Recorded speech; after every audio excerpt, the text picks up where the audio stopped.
बिस्मिल्लाहिर्रहमानिर्रहीम, अस्सलाम वालेकुम। उम्मीद है आप सब लोग खैरियत से होंगे। आज इनकम टैक्स अथॉरिटीज़ के अंदर हम लोग एपलेट ट्रिब्यूनल इनलैंड रेवेन्यू का टॉपिक स्टार्ट करने जा रहे हैं। अगर आपको याद हो तो हम ऑलरेडी इसकी डेफिनेशन ATIR की डेफिनेशन को सेक्शन 2 सबसेक्शन 2 के तहत under income tax ordinance 2001 discuss कर चुके हैं और डिस्क्रिप्शन में उसका लिंक भी दे दिया जाएगा ताकि आप उसको भी गो थ्रू कर सकें। आज हम इसको डिटेल से as a long question study करने जा रहे हैं, सिर्फ डेफिनेशन के पॉइंट ऑफ व्यू से नहीं बल्कि डिटेल पॉइंट ऑफ व्यू से कि व्हाट इज एपलेट ट्रिब्यूनल, ये क्या है, इसकी कंपोजिशन कैसे होती है, इसमें कौन कौन से लोग काम करते हैं और ये इदारा किस तरीके से काम करता है। तो इसका इंट्रोडक्शन देखिएगा जी। Federal government is the appointing authority of appellate tribunal and it is the second court of appeal. पहली बात, इनको अपॉइंट कौन करता है? फेडरल गवर्नमेंट, और ये सेकंड कोर्ट ऑफ अपील है। First court of appeal is CIR appeals. अगर आपको टैक्स के मैटर्स में कोई प्रॉब्लम है तो आप सबसे पहले अपील करते हो CIR अपील के पास। अगर आप उससे सेटिस्फाइड नहीं होते तो फिर आप सेकंड कोर्ट में आते हो जो कि एपलेट ट्रिब्यूनल इनलैंड रेवेन्यू है। If the tax payer or the Commissioner Inland Revenue is not satisfied with the decision of the Commissioner Appeals, they can appeal to the Appellate Tribunal Inland Revenue। ये मैंने आपको भी बता दिया इसका। Okay, इसकी definition simple. Appellate Tribunal means Appellate Tribunal Inland Revenue established under Section 130। कि इसकी जो डिटेल है वो सेक्शन 130 में बयान की गई है। वही अभी हम आज के लेक्चर में इसको डिस्कस करने जा रहे हैं। अपॉइंटमेंट, या मैंने आपको बता दिया कि इनको अपॉइंट कौन करता है। इस इदारे को अपॉइंट करना, इसके अंदर लोग को अपॉइंट करना फेडरल गवर्नमेंट की जिम्मेदारी है। Federal government is the appointing authority of appellate tribunal inland revenue. Regulations, किन रूल्स के तहत ये इदारा काम करता है? तो इसने मेनली टू लॉज को फॉलो करना होता है जी। Number 1 is appellate tribunal inland revenue rules 2010 and number 2 is income tax ordinance 2001। इन दो लॉज को फॉलो करते हुए ये इदारा अपना काम करता है। अब मेनली इसके अंदर दो टॉपिक हम लोग डिस्कस करेंगे। Number 1 is composition of appellate tribunal inland revenue, कि इदारा किस तरीके से इसकी कंपोजिशन हुई और ये किस तरीके से इदारा बनता है। और दूसरा हम इसके अंदर बात करेंगे functions of appellate tribunal inland revenue, कि इदारा किस तरीके से काम करता है। तो इसको गो थ्रू करते हैं जी जल्दी से। सबसे पहले देखिएगा कंपोजिशन में एक बात याद रखिएगा, इसमें दो तरह के मेंबर्स होते हैं। Number 1 is judicial member and number 2 is accountant member. Judicial and accountant member, और ये फेडरल गवर्नमेंट की मर्जी पे वो जितने चाहे judicial and accountant members appoint कर सकती है, लेकिन उसके लिए एक सर्टेन क्वालिफिकेशन का पूरा करना जरूरी है। तो सबसे पहले देखिए कि जुडिशियल मेंबर के लिए क्या क्वालिफिकेशन है। ही इज और हैज बीन डिस्ट्रिक्ट जज and is qualified to be जज ऑफ हाई कोर्ट। और डिस्ट्रिक्ट जज है या रह चुका है और वो क्वालिफाई करता है टू बिकम द जज ऑफ हाई कोर्ट, तो ऐसा बंदा जुडिशियल मेंबर अपॉइंट हो सकता है। Number 2, he is or has been an advocate of High Court and is qualified to become the judge of High Court। या वो शख्स एडवोकेट हाई कोर्ट है या एडवोकेट हाई कोर्ट रह चुका है और वो क्वालिफाई करता है टू बिकम द जज ऑफ हाई कोर्ट। ये दो तरह की क्वालिफिकेशन के लोग as a judicial member appoint हो सकते हैं एपलेट ट्रिब्यूनल इनलैंड रेवेन्यू के अंदर। इस तरीके से अकाउंटेंट मेंबर्स के लिए भी एक सर्टेन क्वालिफिकेशन लॉ ने डिजाइन की है। सबसे पहले an officer of inland revenue equivalent in rank of chief commissioner inland revenue. मतलब डिपार्टमेंट जो FBR टैक्स डिपार्टमेंट है उस डिपार्टमेंट में से कोई भी ऑफिसर जो चीफ कमिश्नर के रैंक का है या चीफ कमिश्नर खुद भी, ये अकाउंटेंट मेंबर अपॉइंट हो सकते हैं। इसके लिए कोई एक्सपीरियंस की शर्त नहीं है, कोई कंडीशन नहीं एक्सपीरियंस की, क्योंकि चीफ कमिश्नर के रैंक तक पहुंचते पहुंचते अच्छा खासा इनका एक्सपीरियंस हो चुका होता है। या फिर a commissioner inland revenue or commissioner in revenue appeals having at least 3 years experience as commissioner or collector। या फिर कमिश्नर या कमिश्नर अपील्स हो जिनका कम से कम कमिश्नर बने या कलेक्टर ऑफ सेल टैक्स बने 3 इयर्स का एक्सपीरियंस हो चुका है। उसके अलावा person who has practice professionally as chartered accountant for the period of 10 years और मोर। या ऐसा शख्स जो कि 10 years से as a chartered accountant practice कर रहा है प्रोफेशनली, मतलब उसने CA कंप्लीट किया, उसके बाद उसने प्रोफेशनली काम शुरू किया, उसको काम किए 10 years गुजर चुके हैं। और सेम क्वालिफिकेशन और टाइम पीरियड है a person who has practice professionally as a cost and management accountant for a period of 10 years। मतलब या उसने CMA किया हो या CA किया और 10 years हो चुके हैं उसको प्रोफेशनली काम करते हुए, तो ये लोग अकाउंटेंट मेंबर्स अपॉइंट हो सकते हैं। नाउ इसके बाद एपलेट ट्रिब्यूनल का एक हेड होगा जिसको हम बोलते हैं चेयरपर्सन। अब चेयरपर्सन कौन होगा? जुडिशियल मेंबर और अकाउंटेंट मेंबर में से एक शख्स को फेडरल गवर्नमेंट चेयरपर्सन अपॉइंट कर देती है। आमतौर पे जुडिशियल मेंबर में से एक पर्सन को चेयरपर्सन बना दिया जाता है, लेकिन ये जरूरी नहीं है, अकाउंटेंट मेंबर भी चेयरपर्सन बनाया जा सकता है। ये बात सारी इस पैराग्राफ के अंदर जो मैंने हाईलाइट किया है मेंशन है। इसके बाद रजिस्ट्रार है जो कि असिस्ट करता है चेयरपर्सन को। आप समझ लें कि registrar is the assistant of chairperson. A full time registrar is responsible to receive the appeals regarding the tax dispute and look after the working of the office of the tribunal. ठीक है जी, ये full time इसकी job है और ये जो tribunal के office हैं उनको लुक आफ्टर करना भी इसकी जिम्मेदारी है। और जो मैंने आपको बता दिया, he is the subordinate to the chairperson, ये चेयरपर्सन का सबऑर्डिनेट है, उसके मातहत काम करता है, work under his guidance. He entertains the appeals provisionally, temporary तौर पे इसके पास अपील्स आती हैं।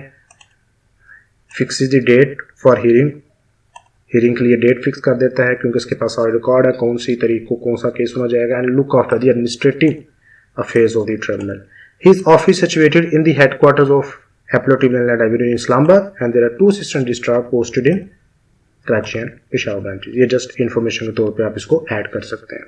तो उसके बाद आप ऑर्गेनाइजेशनल चार्ट बना दें कि एपलेट ट्रिब्यूनल है, और उसके बाद एपलेट ट्रिब्यूनल में चेयरपर्सन इसका इंचार्ज, और इसके अंडर मेंबर्स 2 तरह के, judicial member and accountant member, और दूसरी साइड पे रजिस्ट्रार और उसके अंडर असिस्टेंट रजिस्ट्रार।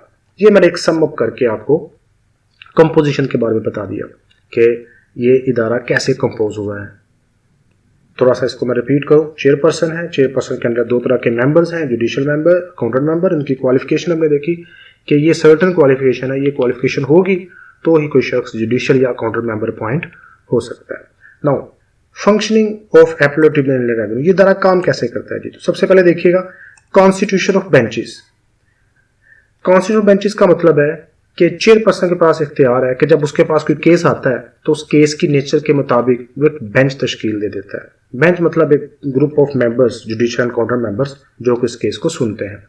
उसके बाद number of members in the bench, जी ये कोई फिक्स नहीं है कि कितने मेंबर, नॉर्मली एक जुडिशियल मेंबर एक अकाउंटेंट मेंबर, लेकिन ये कोई रूल नहीं है कि इतने ही होंगे।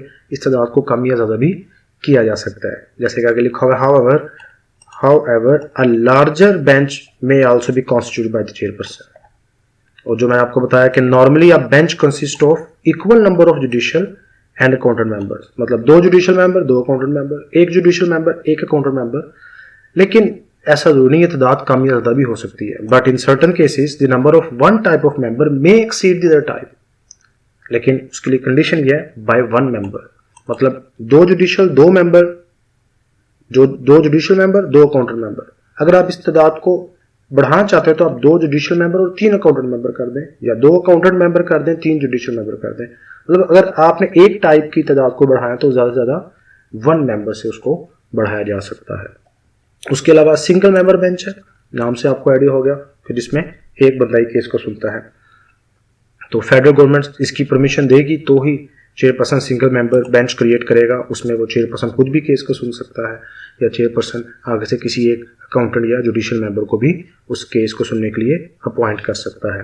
लेकिन उसमें शर्त यह है कि a single member bench may dispose of any case where the amount of tax या penalty involved does not exceed ₹10 lakh.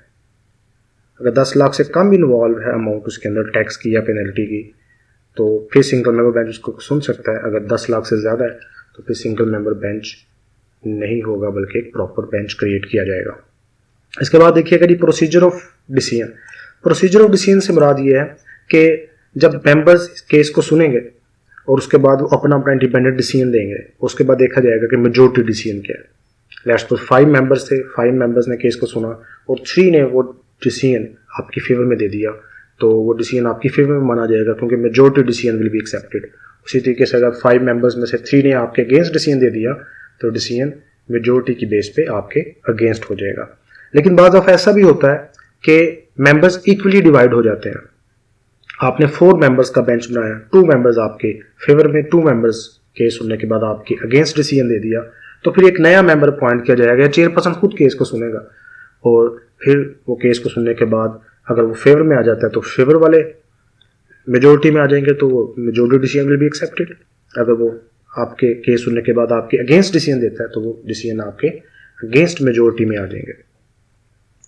तो इसलिए कोशिश की जाती है और बेहतर यही है कि ऑड नंबरिंग हो 3, 5, 7, ताकि ये वाली प्रॉब्लम ही ना क्रिएट हो।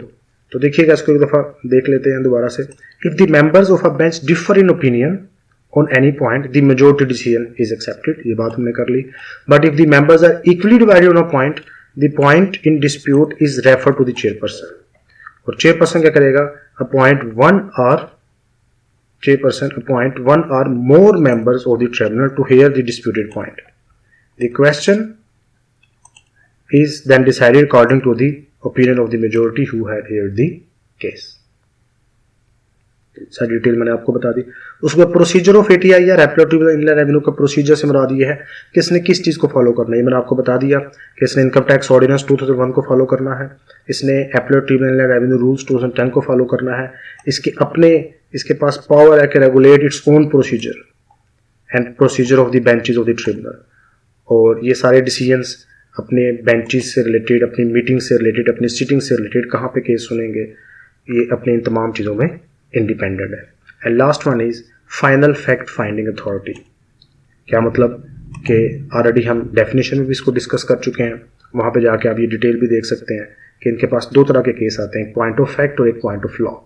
पॉइंट ऑफ फैक्ट पे एपलेट ट्रिब्यूनल का डिसीजन फाइनल होता है, आप कहीं पे भी इसके अगेंस्ट अपील नहीं कर सकते, इसलिए हम इसे कहते हैं फाइनल फैक्ट फाइंडिंग अथॉरिटी। लेकिन अगर मामला कोई पॉइंट ऑफ लॉ का है, कोई कानूनी पेचीदगी है, तो फिर हमारे लिए लॉ से रिलेटेड बड़ी अदालतें मौजूद हैं, हाई कोर्ट और सुप्रीम कोर्ट, आप वहाँ पे अपील कर सकते हो।